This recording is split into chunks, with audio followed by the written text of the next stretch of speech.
इस वीडियो में हम बताने वाले हैं प्रमेय 6.6 से संबंधित प्रश्न। आप इसे उपप्रमेय भी बोल सकते हैं। इससे पहले एक बता चुके हैं और दूसरा है सिद्ध करें कि दो समरूप त्रिभुजों के क्षेत्रफलों का अनुपात उनकी संगत माध्यिकाओं के वर्गों के अनुपात के बराबर होता है। ठीक है, तो हमने यहाँ पर लिखे हैं, हल में लिखे हैं, दिया है माना त्रिभुज PQR तथा त्रिभुज XYZ दो समरूप त्रिभुज है तथा PM एवं XN क्रमशः इनकी माध्यिकाएँ हैं। ठीक है, त्रिभुज PQR यहाँ पर लिखे हैं और XYZ माध्यिका जो है PM और XN है यहाँ पर। ठीक है, सिद्ध करना है त्रिभुज PQR का क्षेत्रफल बटा त्रिभुज XYZ का क्षेत्रफल और इसकी माध्यिकाएँ जो है ना वर्ग के, ये माध्यिका है XN, इसके वर्ग के अनुपात के बराबर होता है। ठीक है, तो प्रमाण हम लिखेंगे। प्रमाण देखो, त्रिभुज PQR समरूप त्रिभुज XYZ ये दिया हुआ है। ठीक है, ये दिया हुआ है, ब्रैकेट में लिख लेते हैं, यहाँ पर दिया है,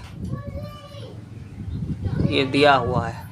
ठीक है, अब इसमें प्रमेय 6.6 लगाएंगे। ठीक है, त्रिभुज PQR का क्षेत्रफल बट्टा त्रिभुज XYZ का क्षेत्रफल, इसके संगत जो भुजा है, जैसे संगत भुजा है जैसे PQ, यहाँ पर लिखा था PQ। ठीक है, P के बाद Q, संगत भुजा PQ है और यहाँ संगत भुजा XY है, XY लिखेंगे। ठीक है, XY के वर्ग के अनुपात के बराबर होगा। ठीक है, XY है। तो ये तो हो गया प्रमेय 6.6 हमने यहाँ लागू कर दिए हैं। और देखो, समरूप कहने से जो त्रिभुज है PQR और XYZ है, इसके भुजा क्या हो गया, अनुपातिक हो गए। PQ लिखेंगे इस साइड से PQ और उधर लेंगे XY और ये QR बट्टे YZ होगा। QR इसलिए लिए हैं कि माध्यिका जो है, जो माध्यिका को बिंदु M है वह जो है QR पर है। ठीक है, और माध्यिका XN के बिंदु N है YZ पर है। यहाँ पर लिखे हैं M जो है QR के मध्य बिंदु है। ठीक, तो इसमें QR मध्य बिंदु है QR के M, तो QR जो है आधा हो जाएगा, यानी QMMR लिखेंगे। ठीक है, तो इसमें हम QM लेंगे क्योंकि हम बाएं वाले त्रिभुज लेंगे। ठीक है, QM, तो हम QR बराबर ये 1/2 उधर जाएगा 2QM हो जाएगा।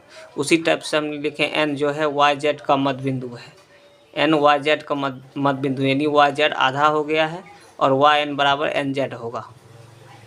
ठीक है, पहली त्रिभुज में चलने इसलिए YN लेंगे यहाँ पर, हाफ YZ बराबर YN, तो YZ ये 2 इधर है भाग में, उधर जाएगा गुना कर देगा 2YN, और ऊपर में हमने जो लिखे थे ये, और इसका मान यहाँ QR और YZ का मान रख देंगे। तो PQ लिखेंगे XY। ठीक है, और QR का मान हमने निकाल चुके हैं 2QM और YZ का मान निकाले हैं 2QN, यहाँ पर रख दी हैं। ठीक है, यहाँ पर इसमें रखे हैं QR का मान देख लो 2QM और YZ का मान 2YN रखे हैं।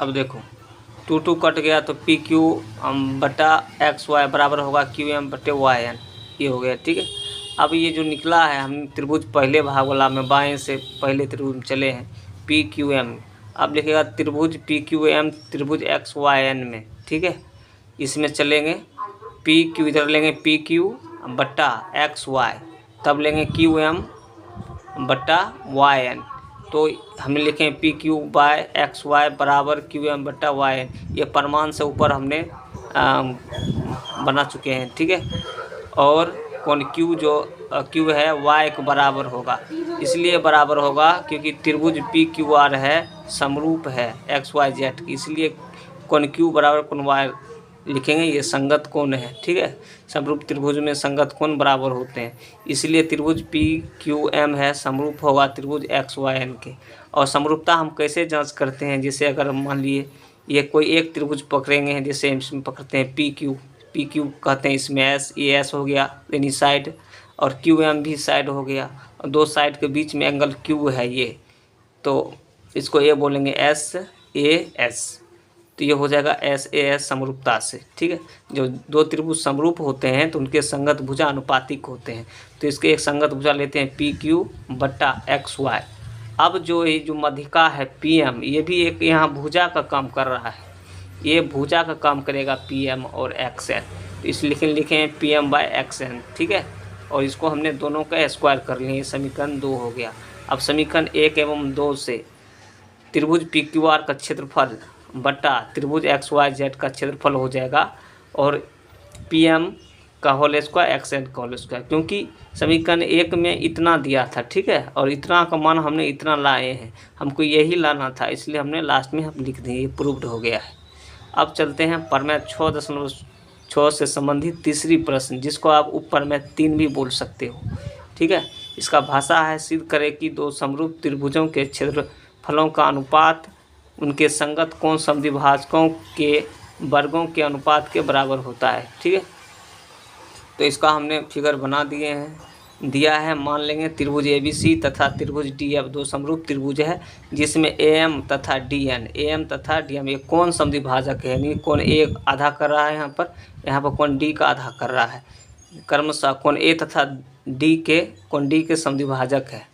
ठीक है, सिद्ध करना है त्रिभुज ABC का क्षेत्रफल बटा त्रिभुज DEF का क्षेत्रफल, तो इसके कोण समद्विभाजक AM है, AM का होल स्क्वायर, यहाँ पर DN है, DN का होल स्क्वायर के अनुपात के बराबर होता है, तो अनुपात के बराबर हमने इतना सिद्ध करना है, हमको दिखाना है। प्रमाण चलेंगे त्रिभुज ABC और त्रिभुज DEF में। फिर यहाँ हम दो त्रिभुज समरूप है तो प्रमेय 6 लगाएंगे, त्रिभुज ABC का क्षेत्रफल बटा त्रिभुज DEF का क्षेत्रफल, उसके संगत भुजा ले लेंगे एक बाएं साइड वाले त्रिभुज का AB का होल स्क्वायर बट्टा D का होल स्क्वायर, समीकरण फर्स्ट मानेंगे। और जब समरूप है तो इसके संगत कोण बराबर होंगे। इसमें हम देखेंगे कोण A और D जो है आधा हो रहा है, तो आधा हो रहा है तो हम बाएं से एक त्रिभुज का कोण लेंगे BAM, कोण BAM बराबर कोण EDN। ठीक है, ये ले लिए हमने बाएं से, क्यों लिए हैं, क्योंकि AM तथा DN क्रमशः कोण A तथा कोण D के समद्विभाजक है, इसलिए हम ये लिख सकते हैं। अब हम चलेंगे त्रिभुज ABM, यहाँ पर रफ फिगर नहीं बनाए हैं, रफ फिगर बना देते हैं। अब त्रिभुज ABM और DEN में देखेंगे कोण B बराबर कोण E होगा, क्यों होगा, क्योंकि त्रिभुज ABC समरूप त्रिभुज DEF है, ये त्रिभुज ABC का एंगल B है और DEF का त्रिभुज कोण है कोण E। ठीक है, तो कोण B बराबर E लिखेंगे, ये दिया है समरूप है तो ये दिया ही है, और इसका BAM ले लिए ये, और ये बराबर ये हो जाएगा, क्योंकि संगत कोण बराबर है तो इसका समद्विभाजक कोण भी बराबर है, जो हमने ऊपर बताए हैं। ठीक है, तो इसमें देखो दो कोण मिल गया है। ठीक है, दो कोण मिला है, जांच कैसे करेंगे समरूपता के नियम का, तो देखो इसमें देखते हैं कोण बराबर है तो आप ऐसे जांच करेंगे, भुजा वाला रहता है तो आप ऐसे जांच करते हैं, कोण बराबर है ऐसे, यानी देखो कोण B जो है एंगल है, और BAM भी क्या है, एंगल है, तो AA समरूपता से समरूप है। जब ये त्रिभुज समरूप हो गया तो इसके हम संगत भुजा ले लेंगे AB बट्टा DE। ठीक है, और एक ले लेंगे AM बट्टा DN। हम AM और DN इसलिए पकड़ते हैं कि मतलब इसके वर्ग के अनुपात में सिद्ध करना क्षेत्रफल को। ठीक है, तो AB बट्टा DE बराबर हो जाएगा AM बट्टा DN। अब हम दोनों तरफ स्क्वायर कर देंगे, समीकरण 2 मानेंगे। अब समीकरण 1 एवं 2 से देखेंगे, समीकरण 1 में जो था त्रिभुज ABC का क्षेत्रफल था ना AB स्क्वायर बट्टा DE का होल स्क्वायर था, यानी संगत भुजाओं के अनुपात के वर्ग के बराबर था, और ये हमने कर लिए इसके कोण समद्विभाजकों के। ठीक है, तो 1 और 2 से देखेंगे, इसमें त्रिभुज ABC का क्षेत्रफल बटा त्रिभुज DEF का क्षेत्रफल हो जाएगा AM का होल स्क्वायर, पहले ये था, अब लिखेंगे AM का होल स्क्वायर बटा DN का होल स्क्वायर। इससे पहले समीकरण 1 में हमने लिख चुके थे यहाँ पर ए बी का whole square by D A का, और इसका ही मान हमने यहाँ पर निकाले हैं, ए एम का होल स्क्वायर बटा डी एन का होल स्क्वायर। इस प्रकार ये प्रूव्ड हो जाता है। अगर वीडियो आप लोगों को अच्छा लगता है तो हमारे चैनल को अधिक से अधिक सब्सक्राइब करें और ज़्यादा से ज़्यादा शेयर करें। Thank you for watching.